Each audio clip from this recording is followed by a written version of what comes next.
La connaissance n'est pas gratuite. Si quelqu'un vous propose de vous initier gratuitement, faites attention.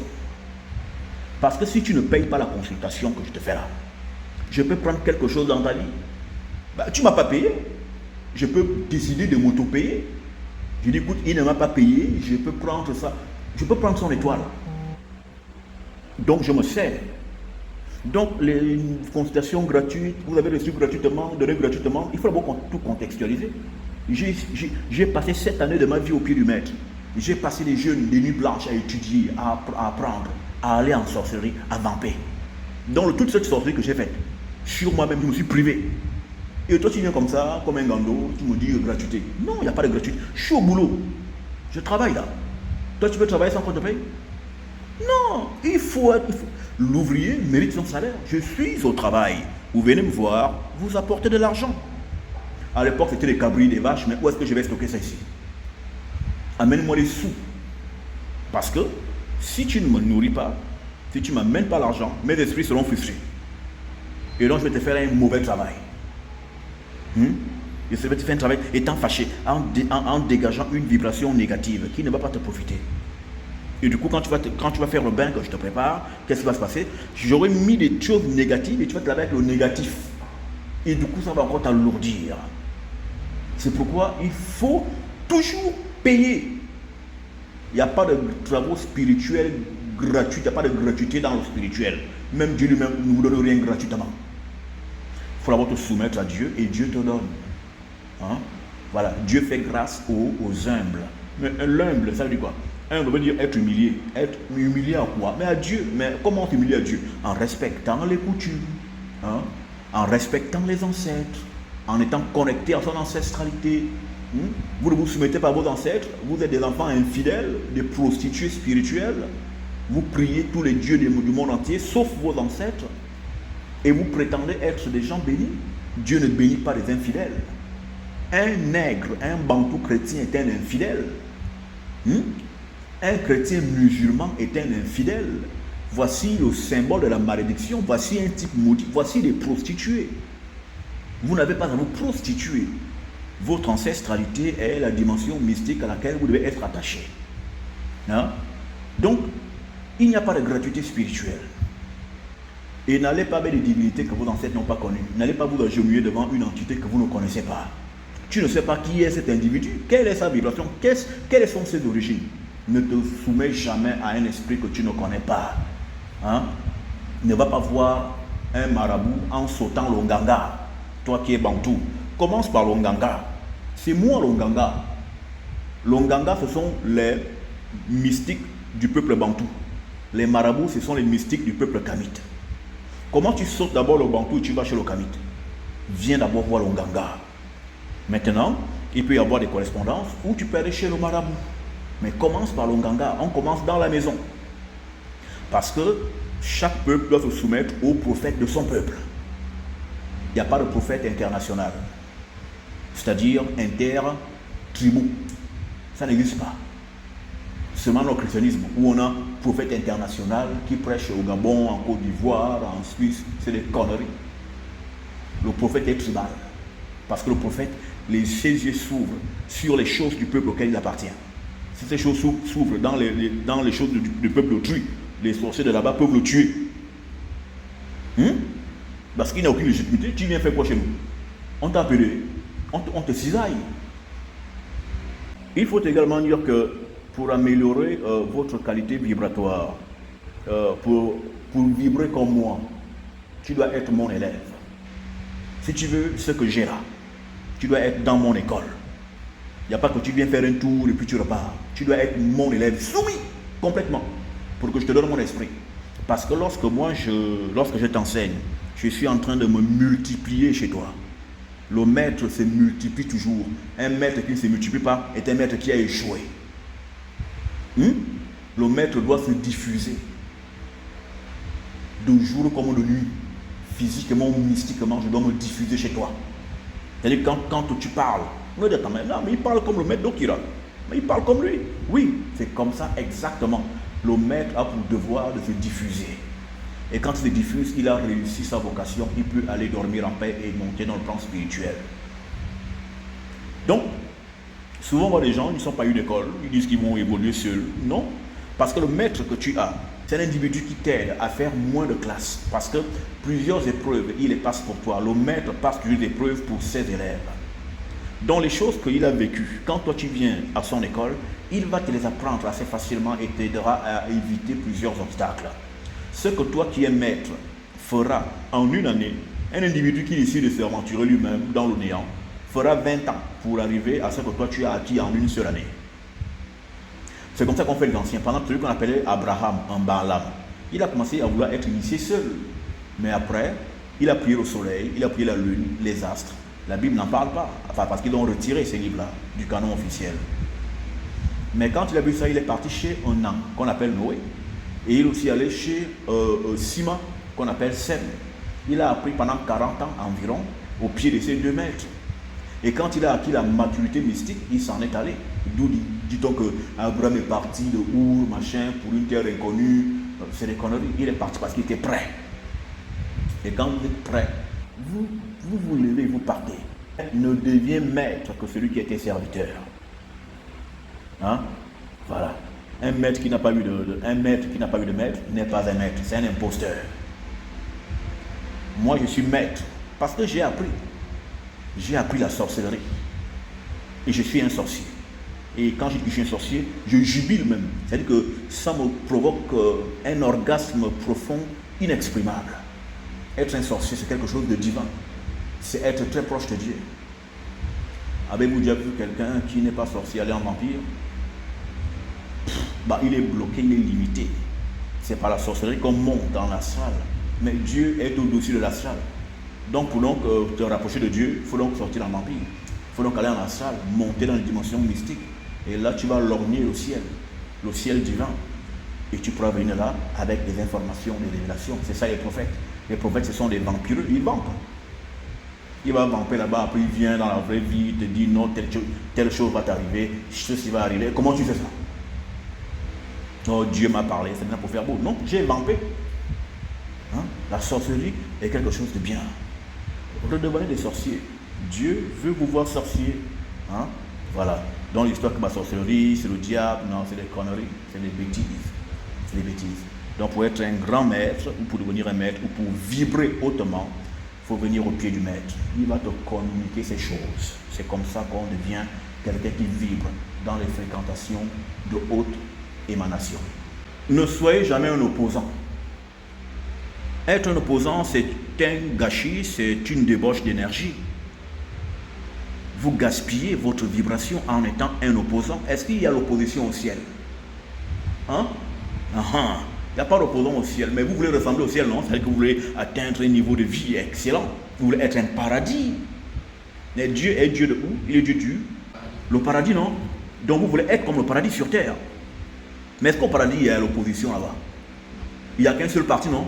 Un seul parti politique. Un seul parti politique au ciel. C'est le parti de Dieu. Il n'y a pas d'opposition au ciel. Mais pourquoi vous ici, vous voulez être bien et vous avez l'opposant? Alors que vous voulez imiter le ciel. Il n'y a pas d'opposant chez Dieu. Et dans un pays qui veut arriver, il n'y a pas d'opposition là-bas. Dieu est un Dieu dictatorial. Dieu dicte, il dit c'est ça qu'on fait en fait.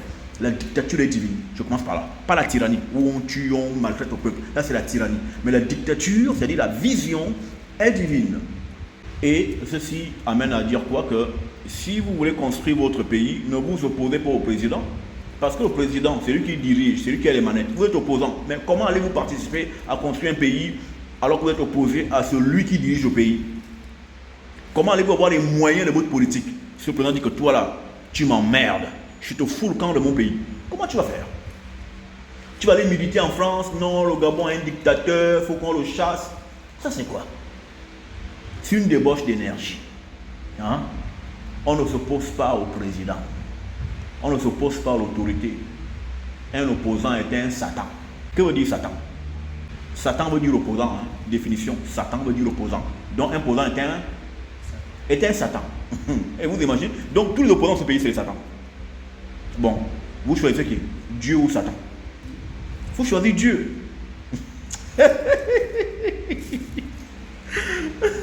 Hein? Il faut choisir Dieu. Il ne faut pas choisir Satan. Tu l'amènes où? Hein? Voilà. C'est des lois spirituelles. Vous voulez participer à construire votre pays, ne vous mettez pas face aux dirigeants. Il va vous griller. Mettez-vous du côté du pouvoir. Parce que le pouvoir est de Dieu. Il vient de Dieu. Même si on dit qu'il y a tripatouillage, si celui qui a ça, c'est que le ciel a permis. Et si le ciel a permis, mettez-vous, participez à votre niveau à la construction de votre pays. Hein? Et lorsque vous vous opposez à quelqu'un, vous lui donnez votre attention. Vous pensez à cette personne. En fait, vous déléguez votre champ vibratoire à cet individu et cet individu monte beaucoup plus haut que vous ne l'auriez imaginé. Plus vous vous opposez, plus vous voyez que cette personne est forte et qu'elle accomplit plus de choses même que vous ne vous attendez pas à ce qu'elle accomplisse. Parce que lorsque vous vous opposez, vous léguez, vous donnez votre vie à l'individu face à qui vous vous opposez. Vous lui donnez votre énergie. Et quand vous donnez votre énergie, ça veut dire que vous nourrissez vibratoirement cette personne. Et c'est cela à quoi sert l'opposition. Ça sert à nourrir et à entretenir le pouvoir. C'est pourquoi beaucoup font carrière dans l'opposition. C'est que c'est une carrière. Il finit 70 ans, il est milliardaire. Mais comment tu as fait pour devenir milliardaire alors que tu n'as été qu'opposant? Parce que c'est une fonction. Voilà, lui, il est là pour nourrir le pouvoir. Parce que l'opposant, qu'est-ce qu'il est là? Il est là pour parler du pouvoir. Même s'il parle en mal. Oh, ils n'ont pas fait. Oh, ils n'ont pas encore fait. Oh, ils n'ont pas encore fait. Mais il parle de qui? Il parle du pouvoir. Il amène en mémoire constamment la pensée du pouvoir. Or, quand vous pensez à quelque chose, vous lui donnez votre énergie. Vous voyez les lois spirituelles. Maintenant, il y a une différence entre être opposant et être résistant.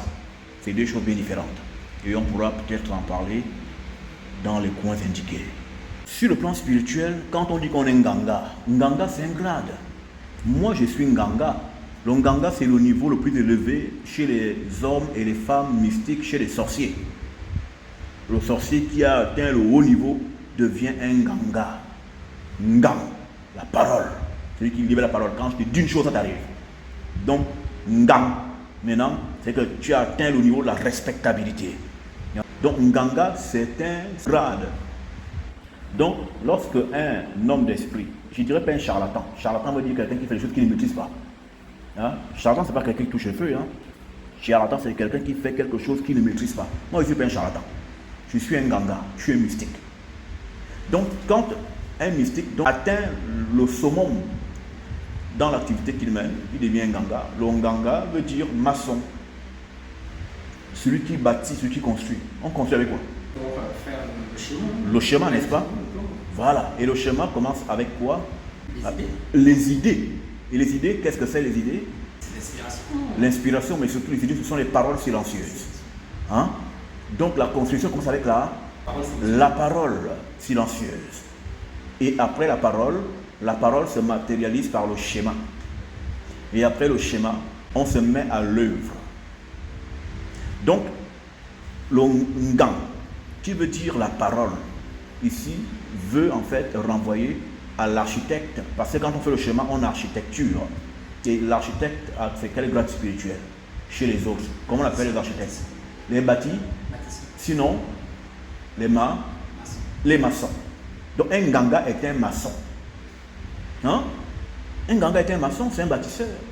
Un Nganga, c'est l'œil qui voit. C'est l'illuminé. C'est le sorcier du peuple. Le sorcier de Dieu. Celui par qui Dieu passe pour parler au peuple. Parce que Tari Yota Tanzambe ne parle pas à tout le monde. Hein? Il faut être prêt pour être le lieu de sa descente. Hein?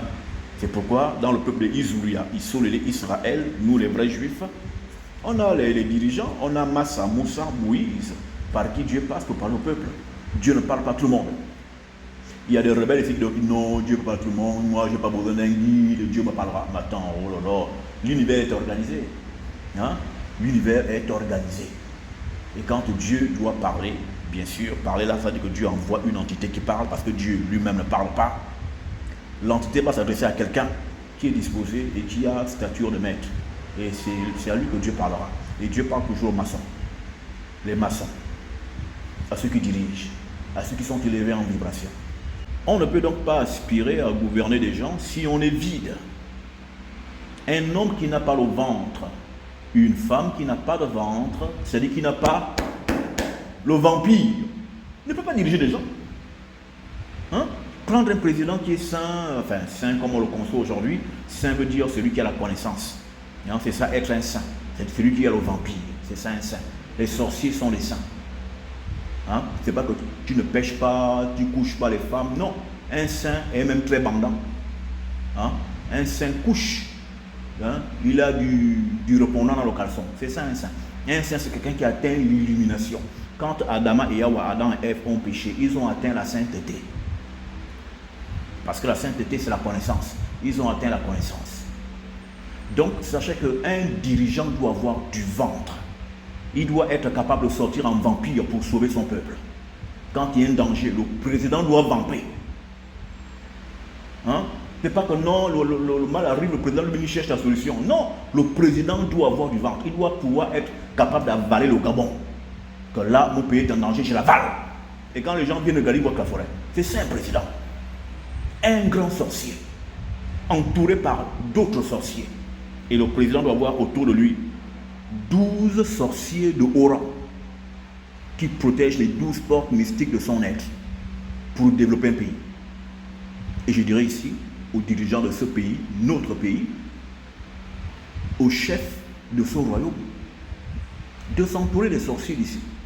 Parce que c'est eux qui sont en contact avec les entités qui gèrent ce pays. S'ils s'entourent des sorciers qui viennent d'ailleurs, il y aura un antagonisme sur le plan spirituel. Les entités du Gabon ne reconnaîtront pas les entités qui marchent avec celui qui est venu. Parce que chaque territoire est gouverné par des forces, par les entités. Il n'y a pas de vol de territoire. Il faut que les sorciers qui entourent le président soient reconnus par les entités qui gouvernent le territoire où le président est chef. Ne donc pas amener les sorciers d'ailleurs. Sinon, il y aura une cacophonie sur le plan spirituel et ça se reflétera sur le plan matériel. Le pays ira mal. Mais si le président est en phase avec les entités du pays qu'il dirige et qu'il a autour de lui les sorciers qui sont issus et qui sont reconnus par les entités du pays qu'il dirige, les choses iront bien. Et comme je le dis, le mal de notre pays, ce n'est pas que le président est un mauvais président. Notre président est le président qu'il nous faut. Pourquoi? Parce que chaque peuple a le dirigeant qui correspond à son niveau de vibration. Le président qui gouverne ce pays est le président qui correspond aux Gabonais. C'est lui qu'il nous faut. On va dire non, tripatouillage, vol d'élection. Non, tout est dans la main de Terry Urita Tanzambe, c'est qui contrôle. Et autre chose qui peut justifier la souffrance du peuple de ce pays et de l'Afrique en général, c'est que vous êtes déracinés de votre ancestralité. Repartez à vos ancêtres. Soumettez-vous aux coutumes de vos pères et de vos mères, ascensionnés et vivants au séjour de l'esprit. Et les ancêtres gouverneront le cœur des rois qui vous gouvernent. Parce que le cœur du roi est entre les mains des entités. Si le roi vous gère mal, c'est que vous gérez mal vos entités. Je répète, si le roi vous gère mal, c'est que vous gérez mal vos entités et vos ancêtres. Gérez bien vos ancêtres et vous verrez comment le dirigeant fera du bien à son peuple. Donc le problème n'est pas au président, c'est à vous de vous revoir. Changez votre positionnement mystico-vibratoire. Revoyez qui vous êtes en esprit, dans la mystique. Lorsque vous vous serez repositionné, lorsque vous serez remis en question, les ancêtres aussi aideront le dirigeant à se remettre en question parce que ce sont eux, les ancêtres, qui gouvernent les volontés, les désirs du roi. Le peuple doit se soumettre à son chef. Et le chef se soumettra automatiquement aux entités qui le gouvernent ou qui gouvernent le pays. Et ces entités, elles aussi, sont soumises au grand Dieu créateur. C'est une question de hiérarchie. Lorsque vous allez mal en bas, c'est que vous avez mal agi. C'est pourquoi, comprenez-le, lorsque un pays va mal, ce n'est pas au chef de changer. C'est au peuple que le chef gouverne de changer. Lorsque vous devrez changer, le changement gravitera, ça montera. Parce que vous êtes, votre vibration, la vibration du peuple est plus importante. Et c'est cette vibration collective qui suscite chez vous celui qui se met à votre tête. Si votre vibration est déconnectée d'avec votre ancestralité, et si vous vibrez dans le négatif alors que vous voulez des choses positives, vous ne les obtiendrez jamais. changez votre qualité vibratoire et vous changerez les conditions de vie. L'alternance politique ne va pas aider ce pays. Changer de président, ce n'est pas ça qui va changer le Gabon. Parce que le problème n'est pas chez le président. Le problème est chez le peuple du président.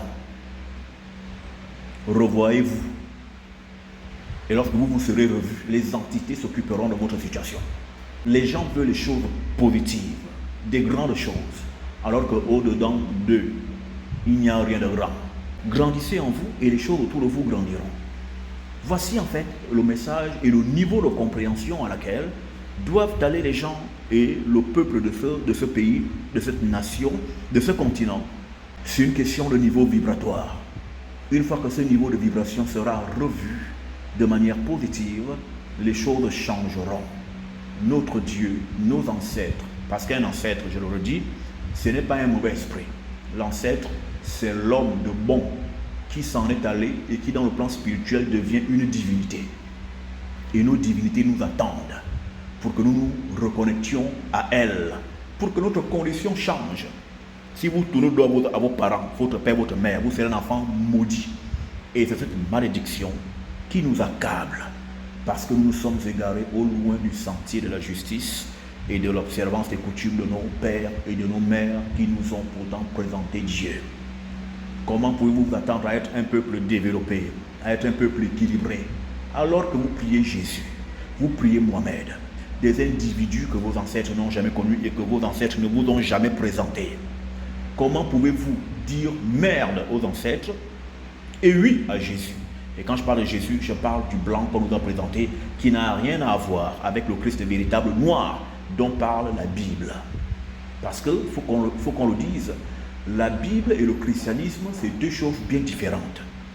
Le christianisme est une religion païenne qui s'appuie sur certains passages de la Bible, notamment ceux qui sont appelés Nouveau Testament, et plus précisément sur les lettres de Paul. C'est sur ça qu'est basé le christianisme. Enlever les lettres de Paul, il n'y a plus de chrétiens. Donc, cette religion satanique, démoniaque, a aidé le peuple de Dieu à s'égarer au loin de son ancestralité. Vous ne pouvez rien construire si vous n'êtes pas en phase avec vos ancêtres. Parce que ce sont les ancêtres, ils sont les bâtisseurs, ils sont les maçons du peuple. Et ce sont ces ancêtres qui accompagnent les maçons matériels qu'on appelle les Nganga, et lesquels Nganga encadrent le maçon en chef du peuple qu'on appelle le président. C'est l'affaire de maçonnerie. Soyez les maçons de Dieu, mais on ne peut l'être qu'en étant enraciné dans sa tradition. Je suis un maçon. Ce que je fais là comme enseignement, c'est la maçonnerie. Je suis en train de bâtir des générations. Et après moi, on en parlera.